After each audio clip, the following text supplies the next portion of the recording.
ఇస్తున్నాడు. బాగున్నారా? మీలో ఎప్పుడైనా ఈ ప్రశ్న వేసుకున్నారా? ఎందుకు ప్రార్థిస్తున్నాను కానీ ఎదుగుదల ఎందుకు లేదు?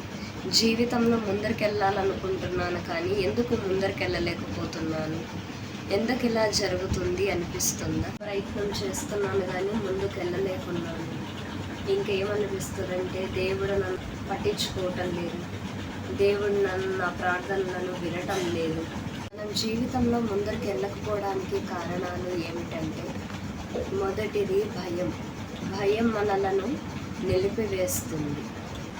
ఆ భయము మన మనస్సులోనే మనకు ఏం చెప్తుందంటే, నువ్వు ఇది చెయ్యలేవు, నువ్వు ఇది సాధించలేవు, నువ్వు తప్పకుండా విఫలమవుతావు. ఫర్ ఎగ్జాంపుల్, పేతురు గారు నీళ్ళపై నడవాలి అనుకున్నాడు.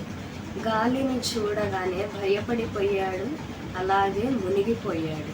ఎన్నోసార్లు మనం అనుకుంటూ ఉంటాము, ఈ జీవితాన్ని వదిలిపెట్టేసేయాలి, ఇక ఈ జీవితం వద్దు, మనం ముందరికి సాగాలి, దేవునిలో మనం ఫలించాలి అనుకుంటూ ఉంటాం. కానీ ఇప్పుడే భయం మనల్ని ఆవరించి, ఎలాగైతే పేతురు గారు గాలిని చూసి భయపడిపోయాడో అలాగే ఈ భయం కూడా మనల్ని పట్టేసుకున్నప్పుడు నువ్వు ఇది చెయ్యలేవు, భయాన్ని కలిగిస్తూ ఉంటుంది.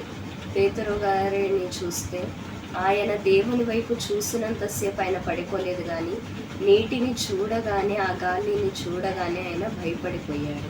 భయాన్ని విడిచిపెట్టండి, ముందరికి సాగండి. ప్రభు వాగ్దానం చేస్తున్నారు.